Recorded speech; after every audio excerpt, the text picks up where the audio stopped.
I'm appearing to you like magic from the end of my video, fully made up because I forgot to record an intro. Hi, I'm Misty Pole Dancer. Welcome to my YouTube channel, Glitter&Garterz. Today we're going to be talking about the online trend of vitriol and hatred against OnlyFans and women who participate in OnlyFans and make their livelihood this way, earn some extra money this way. It was just meant to be a little like 5-minute bite-sized clip for Instagram, just of some of the shit that's been like bashing on my head. I was in the shower this morning and I've been seeing loads of these really awful memes and Twitter statuses. They have been everywhere recently, absolutely everywhere, really shitting on OnlyFans and the girls that do OnlyFans. And I was in the shower washing my hair this morning and I was really thinking about it because I do that. Stuff gets into my head and I'm thinking about it and applying it to like wider social, cultural, historical narratives. And I just really wanted to verbal diarrhea some of those thoughts out into the world. And I thought, right, okay, while I sit down and do my makeup and get ready to go to work today in my lovely New Balance cassette, so I want to be all matchy and look beautiful, let's just get some of those thoughts out. So yeah, get ready with me today. If you like heels, highlighter and human behavior, I highly recommend you hit the subscribe button because I will be here every week talking about all things stripping, sociology and cosmetics. It's a bit strange, I know, it's a weird USP, but we're bringing it all together and making it one very strange little pudding. So without further ado, I'm gonna disappear now and reappear with a nude face. Magic, I tell you. As someone who has studied sociology and social psychology, I'm really interested in people. I find people fascinating. And one of the real insights into people and the current cultural context is social media. What becomes popularized on social media, what's trending, what quickly becomes common vernacular, what reflects social ideas. You can pick this all up from social media culture and specifically meme culture. And I can't help but get really fascinated when I see particular ideas or memes really gaining momentum and being perpetuated over and over again.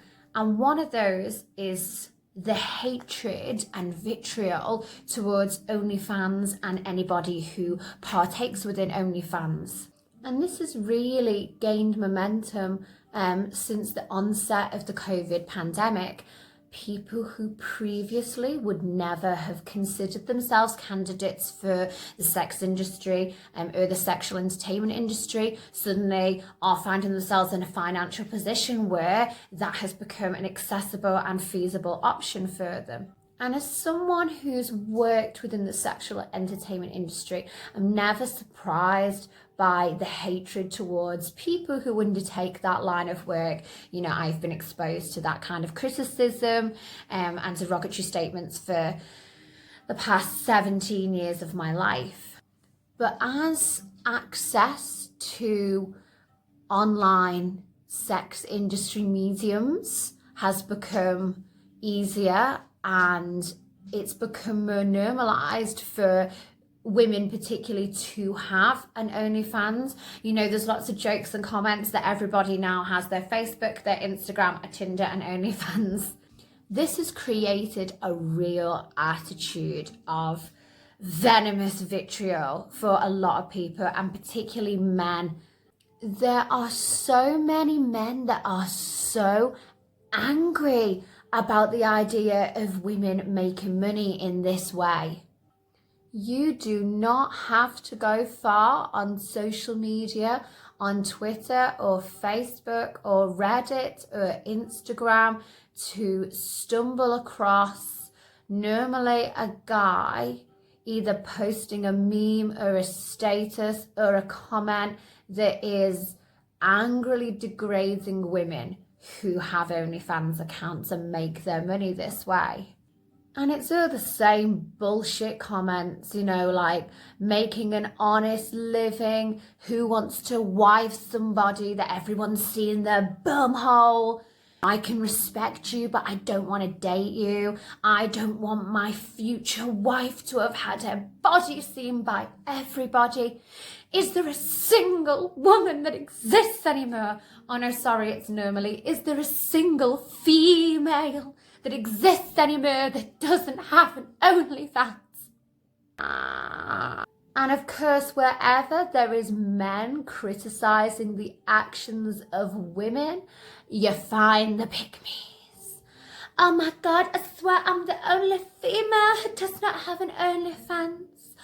I'm just a traditional female that believes my body is only for my husband. Unlike these other females, I have self-respect. And you know what? Nobody is saying that it's wrong to personally not... Why are these cats going crazy? Nobody is saying that it is not absolutely your right and prerogative to have absolutely no interest in having an OnlyFans yourself. I don't have an OnlyFans, even though I was a stripper. I've thought about it a few times and it's just not for me personally. However, I would never ever dream of criticising any woman that chose to partake in that. That's the difference. Treating other people with respect and not feeling the need to tear them down to lift yourself up really isn't fucking difficult. But this real vitriolic anger I found really interesting because there's 1,000 reasons why I wouldn't want to date a particular person or marry a particular person. There's 1,000 things that would be on my tick list of vetoes for if I started to date somebody. I don't feel the need to go and announce that over the internet. Newsflash, no one cares. But these guys are super, super angry to the point they're making thousands of memes, thousands of viral Twitter posts. And this is really what got my mind ticking over as to questioning why it bothered all these dudes so much, what women were doing that in all likelihood they're never going to encounter in their lives. I also found this whole narrative of it being that women are disrespecting themselves by showing their body and that they wanted to be with someone that everyone hadn't seen their body that got to them, because I would really also like to be with a dude who hasn't sent pictures of his salty trouser maggot to hundreds of women without them asking for it or without their consent. But because as we know, that's been a trend and culture that has been going on for years now, to the point where we actually, as women, are campaigning to get this made a criminal offence because we don't want to see your pee-pee. Nobody wants to open their inbox and see your one-eyed underpant worm without asking for it or being prepared or expecting to see that.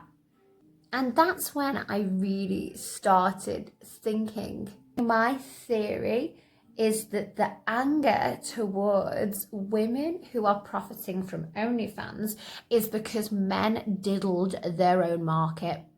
When men many centuries ago started imposing cultural moral standards that involved modesty, but that conveniently only applied to women. So it was only bad for women to show their bodies. You know, men's nipples are fine, but women are dirty, disgusting, immoral creatures and must be covered head to toe at all times. When men did this, they created a market for looking at women's bodies because they created scarcity in the same way that the prices of diamonds are artificially inflated by a man-made scarcity.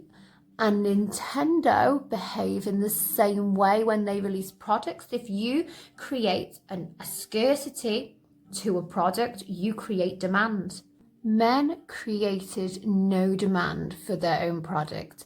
In fact, they can't even give it away for free. We don't want it. We want to prosecute them for forcing us to look at that shit because we don't even want it for free. So when men then see women profiting from a market that they created by their own standards of modesty and subjugation and by trying to control us, they are fucking livid. And I'm telling you now, if Trevor's SoundCloud had taken off and he had managed to make £100,000 a year by producing electro dance tracks in his mum's garage, he'd be absolutely fucking buzzing. If Kevin had a demand for his seedy little dick pics that he tries to force on people, and he could make bank every month to the point he didn't have to go and work his shitty minimum wage job that he hates anymore, you telling me he wouldn't be doing that? Cis-het men's anger towards OnlyFans absolutely derives from them realising that women have realised that they can capitalise and profit off a market that men created. Men create the supply for in order for there to be the demand. If the content wasn't selling, nobody would create it. So men create the supply. Men have sexualized, objectified, they have profiteered from the sexuality of women for decades, centuries. And originally the cry from women in feminism in its second wave was to stop objectifying us, to stop sexualizing us, to stop assaulting us, to stop raping us. And so eventually women have turned around and said, okay, if you're not going to stop doing this, I'm at least going to make some bag from it. So a market has been created that men have excluded themselves from historically, socially, culturally, through their own behaviour that they have refused to desist. And so now that they've realised that potentially the tables could turn and that they could be the ones at mercy of women gatekeeping access to their bodies, suddenly they don't like those odds very much. And that's where that narrative's coming from with the whole, I won't marry a girl who's done OnlyFans. Because men think that that ring is still their last claim to power over women, to almost manipulate women into behaving how they want. Because the other thing is that cis-het men are desperately insecure. They see themselves as Jack the lads and being able to go round and fuck any girl that they want and increase their body count and the notches on their belt. But give them the idea that in every sexual encounter, 1 + 1 means 2. And that means that for every time they've gone and had a one-night stand or no strings attached sex with somebody, there's also a woman who has had a one-night stand and no strings attached sex. So men want to be fucking like porn stars, but for other women to be virgins. They don't want another man to have laid eyes on their precious property because that's theirs. If anyone else has seen it, it's spoiled and it's a toy I don't want anymore. And so these dudes are still holding on to that one last little bit of power that they think that they have, being the gatekeeper of marriage and the ring, which is of course what every woman wants. Every woman is queuing up to marry Barry, don't you know? And so creating these Twitter statuses and these memes, it's almost like a last threat to women that's like, okay, maybe we can't stop you anymore, but if you don't go along with what we want, then we're not going to marry you. And you're going to be a spinster. You're going to be a cat lady on your own. And so there, better think about your actions. Think about what you're doing. And I firmly believe this is also why we see places like Instagram clamping down on any mention at all of OnlyFans, even if it's not inappropriate content, even if it's just, you know, a mention or a link, because we all know it's not uncommon knowledge that Instagram and Facebook uphold the hegemony. And so if you can stamp out women's access to gaining an audience, if you can try and erase their ability to build clientele for their platform, if you can silence them and shame them, then perhaps they will go back to being good little women, making their men a sandwich, washing them dishes, being in the kitchen where they belong. I think I got powder on my camera. If men had not destroyed their own market value and were able to profiteer from OnlyFans in the same way, I firmly believe that you would be able to have links to your OFs in every bio, Instagram, Facebook, Twitter, wherever you wanted it. You would be able to advertise it absolutely everywhere. And the other weird social trend that we have is this absolute glorification of struggle culture. And you'll see this a lot with like boomer age people who, because the means of earning an income for the working class in previous decades was a lot more dangerous, it was a lot more laborious, you know, it was okay to send people down into the mines and into factories where they were at risk of death, of losing limbs. Now we have unions and human rights, so that's a thing that's good. But because boomers and particularly other working class people have had struggle, it's almost like there comes a glorification of this struggle. Like, if I had to go through back-breaking labor, then you should have to too.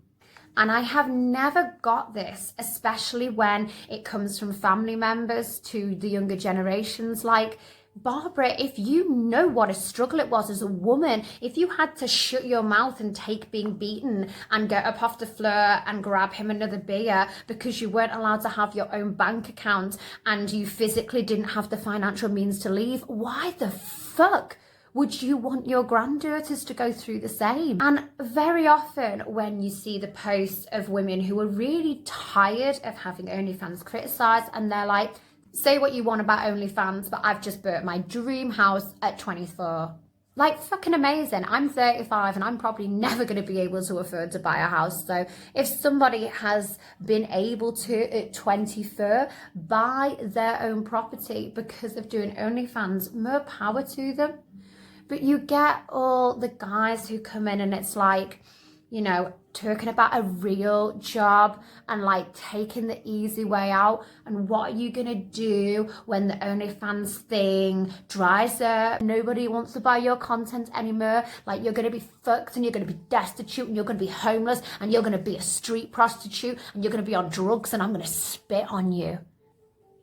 All right, Dennis, calm down. Fucking hell, that got dark quick. But I honestly think it's because men, because of this toxic masculinity that thinks that men should have to be labourers who get their hands dirty and sweat and provide and work long hours, because these dudes have had to struggle because of that inequality we see through patriarchal expectations, they're really fucking angry at the idea of a woman being able to sit at home in a cozy room and take pictures of herself and edit them and put them online and have money roll into her bank account while they are very legitimately suffering, especially in countries like America where there's less employee rights. That must seem like a bit of a bitter pill to swallow. But the fact is that the bitterness towards a market that's been created by these unequal standards, there's no point in lashing out at the women partaking in this line of work. It ain't gonna make you feel better, Jimmy. Go and fight for your rights as an employee Toxic masculinity is a real dangerous thing, and it puts men's lives in danger. It impacts men's mental health, but it also creates a dangerous environment for women and further attacking women to try and make an outlet for your own frustration and bitterness at the situation, because nobody wants to see your dick, much less give you money for it. It's not going to make any deep structural or cultural change. There is definitely some bitterness and jealousy that women have been able to capitalize again off a market that they created by creating scarcity historically through modesty culture, by making women's bodies something that were coveted, by sexualizing us, ironically. And yeah, I think that's where a lot of the bitterness comes from, because previously the power has been held by men to market us, to use us to sell their products, to use us to sell their magazines and their newspapers. And now that that's been reclaimed, now that these platforms are available, whereas women previously would be paid by a photographer to take photos of them that they then went on to sell at a much higher profit, again capitalising off women's nudity. There's no middleman now. Women are able to capitalise this market for themselves, and it is taking power away from men. And also, their fear exists that if this culture becomes normalised, whereas previously they could put us in two categories of women, the sluts and whores and sex workers that were only good for fucking, but then they settled down and got their real wife. Now, as the average woman normalises forms of sex work and becomes more comfortable with participating in them, suddenly they may have to reap what they sow and overcome their Madonna-her dichotomy. And the thought of that is just too much for many men to bear. Now, again, I'm not talking about it's absolutely fine if you have beliefs where you don't believe in sex before marriage, and you believe in chastity. That's absolutely fine. And I'd imagine in most of those cases, the guy also is not engaging in those activities. He's not watching porn. He's not purchasing sex workers. He's not engaging in sexual activities because that's his belief system. The difference is when you get guys who want a woman who adheres to those rules, that never shows off her body, hardly had any sex at all, is really inexperienced, is pure, is a good woman, but they want to go and fuck everything in the world and watch porn and tug their sad little floppy sock until their heart is content. They want to send pictures of their willies over Snapchat and Facebook and Instagram, and they want to engage in the exploits of all those activities, but then they want women who are pure and untouched.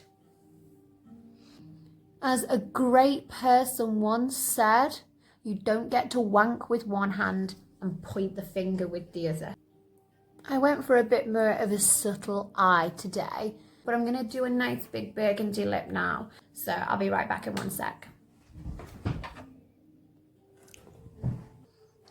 So yeah, those are my thoughts. I would love to hear your thoughts. Please feel free to comment below. And thank you for tuning in and getting ready with me and listening to me ramble. You can follow me on Instagram at Misty Pole Dancer.